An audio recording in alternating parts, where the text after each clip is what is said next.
1968년 2월 22일 박정희 대통령은 공군사관학교 제16기 졸업식에 참석했다.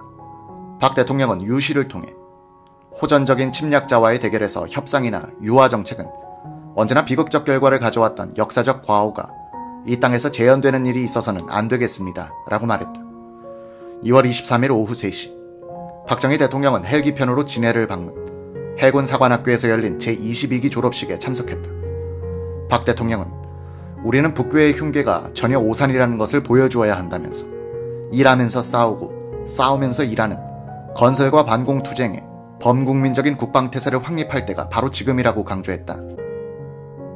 이날 저녁 박 대통령은 진해 공관에서 전 국방부 장관 손원일, 이종찬, 전 해군 참모총장 한명수 등 예비역 장성들과 만찬을 하면서 환담했다.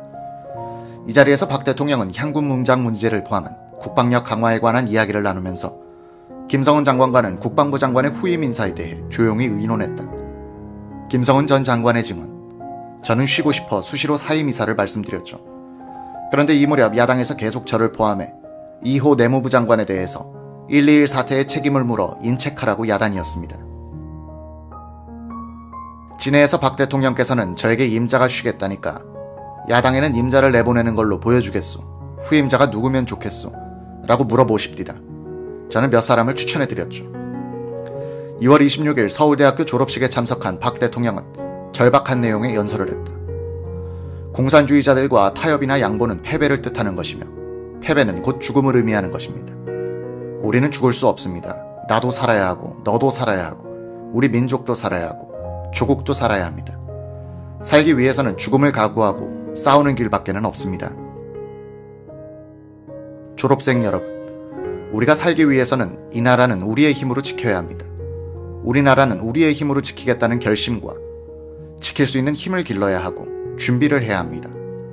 우리의 힘이 부족할 때는 남의 도움을 받는 것이 당연합니다. 그러나 남이 돕는 것은 어디까지나 도움이라고 생각해야지 남이 우리를 대신해서 지켜주기를 기대해서는 안 됩니다. 나는 이것을 국방의 주체성이라고 말합니다. 남이 우리를 도와주는 것도 우리에게 국방의 주체성이 있을 때 도움을 받을 수 있다는 것을 명심해야 하겠습니다. 자기 나라는 자기 스스로 지키겠다는 결심이 없는 국민을 남이 와서 도와줄 리가 없지 않습니까? 민족의 생명은 민족의 주체성에 있는 겁니다. 이 민족의 주체성은 한마디로 말해서 민족의 생명과 이익을 위해서 스스로의 결단하에 행동하고 또 영향력을 발휘하는 것이라 할 수 있습니다. 우리는 온 국민이 일치단결하여 일하면서 싸우고 싸우면서 일하는 새로운 기운을 진작시켜 민족의 운명을 스스로 개척해 나가는 주체적 역량을 배양해야 하겠습니다. 1968년 2월 28일 고속도로 건설 재원으로 사용될 석유류세법 개정 법안이 회기를 하루 남긴 시점에서 주무부처 장관에 의해 공화당 의원들에게 전해졌고 대통령의 지시를 어길 수 없었던 공화당 의원들은 국회에 이 안건을 제출했다. 경부고속도로 건설의 총 비용은 330억 원, 석유류세법 개정을 통해 휘발유 값을 100% 인상해 상당 부분을 충당할 계획이었다. 야당은 사전에 무슨 설명도 없이 무조건 불쑥 들고 와 심의 상정해달라는 데에 동의할 수 없다며 오전 11시 30분 퇴장해버렸다. 법안 개정의 목적은 고속도로 건설 재원 마련이었지만 구체적인 내용에 관해서는 여당 의원들도 모르기는 마찬가지였다. 이날 오전 신민당에서는 국방장관 경질을 조건으로 공화, 신민양당 원내 총무 사이에 이미 합의를 본 2호 내무장관 해임안 철회 문제가 다시금 불거지며 문제가 되고 있었다. 신민당 의원들은 이 문제로 2시간 반 동안 설전을 벌였다. 고흥문, 김대중, 김상현, 김수환, 송원영 의원 등은 이미 원내 총무가 당을 대표해서 공화당과 약속을 한 이상 신의를 지키는 것이 옳다고 주장했으나 김웅주, 정운갑, 박병배, 정상구 의원들은 인책의 대상을 당초 국무총리 등 4사람에서 2사람으로 압축한 것도 부당한데 이제 다시 이 내무회의만을 처리하라는 것은 말도 안 된다고 맞섰다. 정상구 의원은 총무단의 일원이면서도 27일의 합의 내용을 전혀 몰랐다면서 이 내무회의만을 간철하면서 당의 신의를 지키고 공화당 총무에 대한 김영삼 총무의 신의는 총무단이 사퇴하는 것으로 대신하자고 주장했다. 이날 신민당 의원들이 내린 결론은 2호 내무장관 해임안 관철이었다. 이날 오전 박 대통령은 제안군인 제9차 전국대회에 참석해 즉흥 연설을 통해 향군 무장 계획을 밝혔다. 제63회 임시국회 마지막 날인 2월 29일 오후 4시 40분. 국회 본회의가 석유류세법 개정 법안과 도로 정비 촉진에 관한 법 개정 법안을 상정시켰다. 이때부터 야당 의원들은 본격적인 지연 전술을 사용하기 시작했다. 김영삼 총무와 김수환 의원은 의사진행 발언을, 송원영 의원은 1시간 25분 동안 단상을 점거한 채 연설을 강행하자 이호상 국회의장은 오후 6시 40분 정회를 선언했다. 이후 여야 총무단이 회담을 열었지만 타결책은 나오지 않았다. 공화당 측은 이호상 의장에게 야당 측의 발언자 수를 제한해달라고 요청했으나 이 의장은 지난번 28 파동 때문에 내가 지금 이 꼴이 됐는데 지금 또다시 변칙사회를 하란 말이냐 라며 반발했다. 밤 9시 30분 이우락 청와대 비서실장이 국회를 방문, 이호상 의장을 포함한 공화당 간부들과 대책을 협의했다. 이 비서실장이 다녀간 뒤인 밤 10시 30분경 김종필 당의장, 길재호 사무총장, 김진만 원내 총무와 이만섭 부총무 및 국회 상임위원 전원이 청와대로 박 대통령을 찾아갔다. 청와대 집무실에는 박 대통령이 담배를 피우며 무거운 표정으로 소파에 앉아 있었다. 박 대통령을 중심으로 오른쪽으로는 이호상 국회의장과 국무위원 및 총무단이 앉고 왼쪽으로는 김종필 당의장 등 공화당 간부들이 앉았다. 이만섭 부총무의 자리는 오른쪽 맨 끝이었다. 김종필 당의장이 굳은 표정으로 담배를 피우고 있던 박 대통령에게 당대표로서 말을 꺼냈다. 각하, 야당이 농성을 해버리니 도저히 정상적으로는 불가능하겠습니다. 다음 회기에 통과시키도록 하겠습니다. 김 당의장의 말이 끝나기가 무섭게 박 대통령의 고성이 터져나왔다. 무슨 소리야. 내가 이 나라 경제 발전을 위해서 경부고속도로를 만드는데 야당이 반대한다고 국회에서 통과를 못 시켜. 이런 게 다 있어. 박 대통령보다 나이가 많은 이호상 의장의 얼굴도 하얗게 질려 있었고 고개를 팍 숙인 김종필 당의장은 말할 나위가 없었다. 박 대통령은 다시 한번 소리를 질렀다. 내가 나라 살리겠다고 산업도로 만들려고 하는데 야당이 반대한다고 여당이 그걸 하나 통과 못 시켜. 여당은 뭐하는 놈들이야. 이만섭 전 국회의장의 회고. 그때 박정희 대통령의 불그락프로락하는 환한 얼굴은 무섭다는 표현 말고는 어울릴 말이 없을 정도였어요. 모두 고개를 푹 숙이고는 숨소리조차 안 들릴 정도로 조용했습니다. 그런 침묵이 한 1분 이상은 갔을 겁니다. 맨 끝에 앉아있던 제가 나서는 수밖에 없다고 생각했죠. 박 대통령은 손을 덜덜 떨면서 담배를 뻑뻑 피우고 있었다. 이만섭 부총무가 입을 연 것이 이때였다. 이 부총무는 경상도 억양을 그대로 살리면서 애원조로 한마디를 했다. 각하, 고마 한 번만 봐주이소. 표준어투의 사무적인 말들이 긴장감을 타고 오갈 분위기에 난데없는 경상도 사투리에 애원하는 말이 흘러나온 것이다. 조금 후 박 대통령이 참느라고 애쓰던 웃음을 쿡쿡하며 흘려버리고 말았다. 이 틈을 이용해 다른 의원들도 웃음을 참다 킥킥거리기 시작했다. 살벌했던 분위기가 일순 뒤바뀌었다. 이만섭 부총무는 이 순간을 놓치지 않고 한 번 더 애원했다. 각하, 그만 저희들한테 맡겨주십시오. 잘 해보겠습니다. 박 대통령은 웃음을 참는 표정으로 손을 내저으며 알아서 하라고 라고 말했다. 예. 대답은 모두가 이구동성이었다. 이만섭 전 국회의장의 회고. 대답이 끝나자마자 허겁지겁 청와대를 빠져나오기 바빴습니다. 밖에서 제가 김진만 총무에게 이거 합시다. 해야지 어쩝니까? 라고 말했죠. 이때부터 국회에 돌아와 단상 점거하고 법안을 통과시킬 때까지 불과 30분도 안 걸렸을 겁니다. 사람이 한번 혼이 나니까 전부 달라집디다. 이들은 회기 종료 40분을 남긴 밤 11시 20분에 국회로 돌아왔다. 이만섭 부총무는 공화당 의원들에게 덩치 큰 의원들이 앞장서서 단상에 접근하라고 지시했다. 밤 11시 48분 공화당 의원들이 정회 중이던 대회의장에 들어서자 신민당 의원들은 미리 단상을 점령, 뒤늦게 올라오는 공화당 의원들과의 격돌에 대비하기 시작했다. 이만섭 전 국회의장의 회고. 그때만 해도 감정 싸움은 없었습니다. 신문을 보면 아주 격앙된 싸움 같아 보이지만 실제로 대부분은 야 살살해라 라거나 내 체면 좀 봐주라 는 말들을 하며 옷을 잡아당기곤 했거든요. 여야 의원들끼리 고성을 주고받으며 단상 점령 공방전을 벌이던 그 순간 유도 고단자인 장경순 부의장이 재빨리 의장석에 접근했다.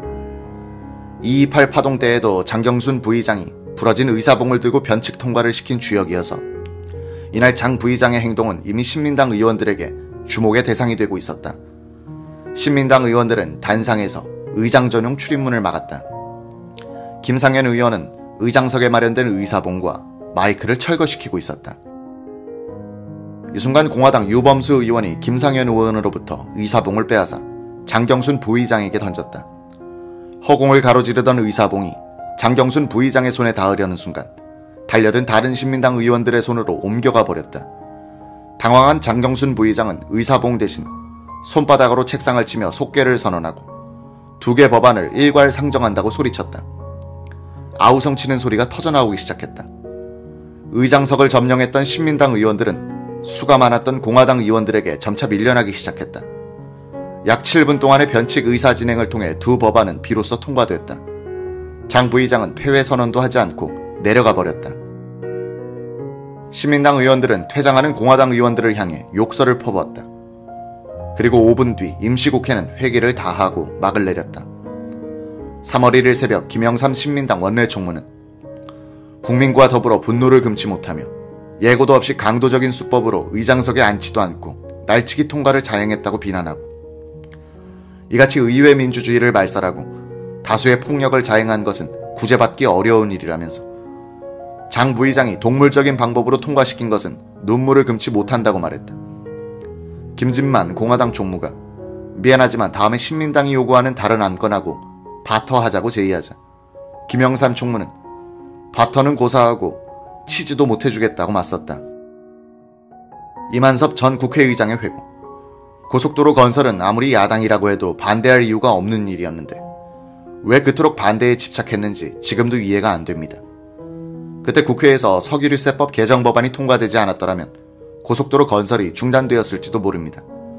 그만큼 중대한 사안이었는데 야당은 한사코 반대만 했다는 인상을 저도 받았습니다. 박 대통령도 야당이 항상 반대만 한다는 선입견을 결코 버릴 수 없었을 겁니다. 1968년 2월 6일 밤 청와대에서 김성은 국방부 장관에게 지시한 예비군 조직 편성은 한 달여 동안 곡절을 거쳤다. 김성은 전 장관의 회고. 예비군 조직을 기획해보라고 합참해 주었더니 며칠 뒤에 예비군 사령부, 군사령부, 군단, 사단식으로 군 조직처럼 만들어 갖고 왔어요. 공비를 잡기 위해서는 지휘 계통과 통신이 간단해야지 복잡하면 안 된다고 생각했습니다. 가끔 수해가 나서 경제기획원에 가보면 각 부처에서는 피해 보고와 복구 비용을 산출한 액수가 거의 동시에 올라오고 있었습니다. 하지만 군에서는 일주일이 넘게 걸렸어요. 군인들은 꼼꼼했지만 중대, 대대, 연대, 사단, 군단식으로 전군의 통계를 잡으려다 보니 꼬박 일주일이 넘게 걸리곤 했습니다. 그래서 수해 복구 추경 예산은 다른 데서 다 따가고 국방부는 거의 빈손으로 돌아오곤 했습니다. 즉각 대응을 위한 군의 조직 체계가 현대화되지 않았던 겁니다.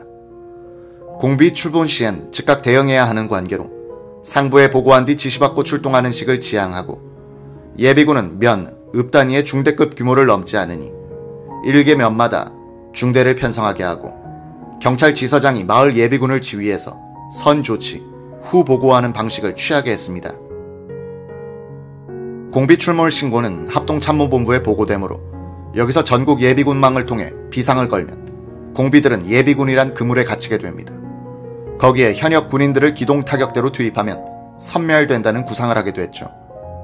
즉 예비군들은 자기 구역 내에 침투한 공비들을 꼼짝 못하게 가두는 역할을 하고 섬멸은 현역이 하는 개념이었다. 며칠 뒤 이 안을 대통령께 보고하자 박 대통령은 매우 기뻐하면서 김 장관 안대로 밀고 갑시다 라고 말했죠. 김성은 국방장관은 예비군의 무장 문제도 해결했다. 그는 본스틸 유엔군 사령관을 통해 미군이 M16을 주력 화기로 선택함으로써 폐기 장비가 된 카빈 소총과 M1 소총 100만 정 및 실탄 5천만 발을 무상으로 지원받을 수 있게 했다. 향토 예비군이 창설되는 과정에는 홍종철 공보부 장관과 작곡가 이희목 씨의 노력도 있었다. 홍 장관은 당시 유행하던 군가 맹호는 간다와 우리는 청룡이다를 작곡한 이희목 당시 중앙방송국 음악계장에게 예비군가의 작곡을 의뢰했다. 맹호는 간다 작곡 당시의 이희목 씨의 회고. 누군가가 이 노래를 듣더니 서두에 호랑이가 포효하는 소리를 넣자는 제안이 나왔어요. 창경원 동물원에서 방송요원이 호랑이 울음소리를 녹음하느라 애를 먹었지만 성공했죠. 맹호는 간다는 노래는 당시 최고의 인기곡이 됐습니다. 박정희 대통령이 이 노래를 아주 좋아한다는 것을 안 홍종철 장관은 박 대통령이 KBS 라디오 정오 뉴스를 꼭 청취한다는 것을 알고 매일 뉴스가 끝난 뒤엔 반드시 이 노래를 보낸 뒤 정규 방송을 진행토록 했습니다. 홍 장관은 결제 서류가 있으면 라디오에서 이 노래가 끝난 직후에 대통령께 결제를 받으러 갔다고 제게 말한 적도 있습니다. 홍종철 장관으로부터 우리 맹호부대 계장이란 별명을 얻었던 이희목은 평북 선천에서 태어나 1947년 월남하여 서울 사대부고를 나갔다. 그는 이봉조, 박춘석 등 당대 유명 작곡가들과 어깨를 겨룰 만한 실력을 갖고 있었지만 대중가요보다 국민가요에 능해 방송국 직원으로 일하며 부업으로 작곡을 했다. 무명이었던 이희목은 민정이양 직후 국민계몽성 가요 이라는 해를 작곡하면서 정부와 관계를 맺었다. 이희목은 1968년 3월 초 공보부 직원으로부터 예비군가를 만들어주되 작사자는 선생께서 알아서 선정하십시오 라는 부탁을 받았다고 한다. 이 씨는 당시 아리랑 잡지기자 출신의 작사가 전우 씨에게 가사를 부탁한 뒤 일주일 만에 곡을 완성했다. 녹음 때는 봉봉 사중창단이 노래를 불렀다. 홍종철 장관은 공보부 직원들을 모아놓고 이 씨가 작곡한 노래를 함께 들은 뒤 어때? 하며 반응을 듣고는 그대로 박 대통령에게 전달했다. 박 대통령은 흡족해하며 가사를 직접 옮겨 적었다고 한다. 1968년 4월 1일 대전 공설운동장에서 거행된 향토 예비군 찬설실에 참석한 박정희 대통령은 연설 마지막 대목에서 이 노래의 가사를 언급하기도 했다.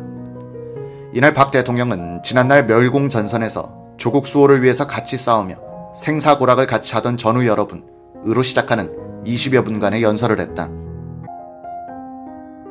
예비군의 이상적인 모습은 논밭이나 직장에서 자기 일에 충실하고 훈련에 힘쓰다가 일단 공비가 나타나면 즉각 출동하여 그 마을, 그 직장에서 공비와 싸우는 전사가 되는 겁니다.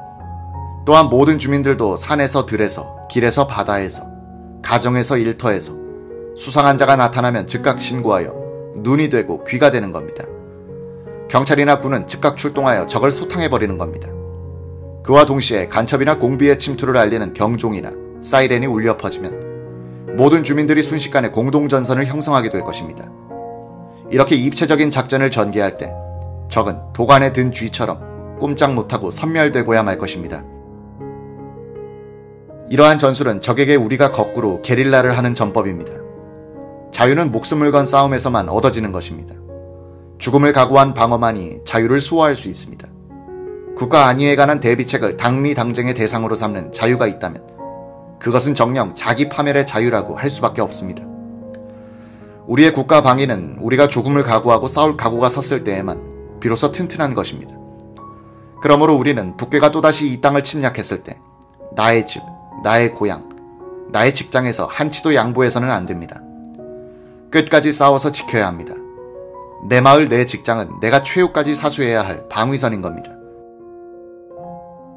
나는 예비군이 국난 극복의 신기원을 개척하고 조국 근대화의 역군이 되어줄 것을 기대하면서 동지 여러분의 즐겨 부를 예비군가의 한 구절을 인용하여 여러분의 전도와 조국의 앞날을 축복하고자 합니다. 역전의 전우들이 다시 뭉쳤다. 총 들고 건설하며 보람에 산다. 예비군 가는 길엔 승리뿐이다.